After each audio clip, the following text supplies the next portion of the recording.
നിറഞ്ഞ സഹോദരി സഹോദരന്മാരെ, ദൈവ കൃപ നിറഞ്ഞവളെ സുസ്തി, കർത്താവ് നിന്നോട് കൂടെ.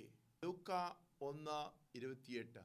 കൃപാവരം എന്നതുകൊണ്ട് ഉദ്ദേശിക്കുന്നത് അനുഗ്രഹമാണ്. മനുഷ്യൻ്റെ മേൽ ദൈവം ചൊരിയുന്ന അതുല്യമായ അനുഗ്രഹം. പഴയ നിയമത്തിലെ ഹെബ്രായ ഭാഷയിൽ 3 പദങ്ങളാണ് ഈ ആശയം പ്രകടിപ്പിക്കാൻ ഉപയോഗിച്ചിരിക്കുന്നത്. ഒന്ന്, ഹെൻ. രാജാക്കന്മാരും മറ്റും തൻ്റെ അധികാരത്തിലുള്ളവരോട്, അധീനതയിലുള്ളവരോട് കാണിക്കുന്ന ഔദാര്യപൂർണമായ അനുഭാവം. രണ്ടാമത്തെ പദം ഹന്നാൻ എന്നാണ്. ഈ പദത്തിൻ്റെ അർത്ഥം ആവശ്യ നേരത്ത് ഒരുവന് നൽകുന്ന അനർഹമായ കാരുണ്യം. മൂന്നാമത്തെ പദം ഹെസദ് എന്നാണ്. ഈ പദത്തിൻ്റെ അർത്ഥം അനുകമ്പ എന്നാണ്. ആദ്യത്തെ 2 പദങ്ങൾ ചില പ്രത്യേക സാഹചര്യങ്ങളിൽ ദൈവം നമ്മോട് കാണിക്കുന്ന കാരുണ്യത്തെ സൂചിപ്പിക്കുന്നു.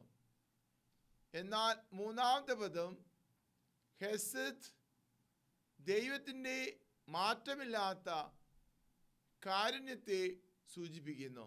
ഗ്രീക്ക് ഭാഷയിലെ കാരിസ് എന്ന പദമാണ് പുതിയ നിയമം അതിൽ കൃപയ്ക്ക് വേണ്ടി ഉപയോഗിച്ചിരിക്കുന്നത്.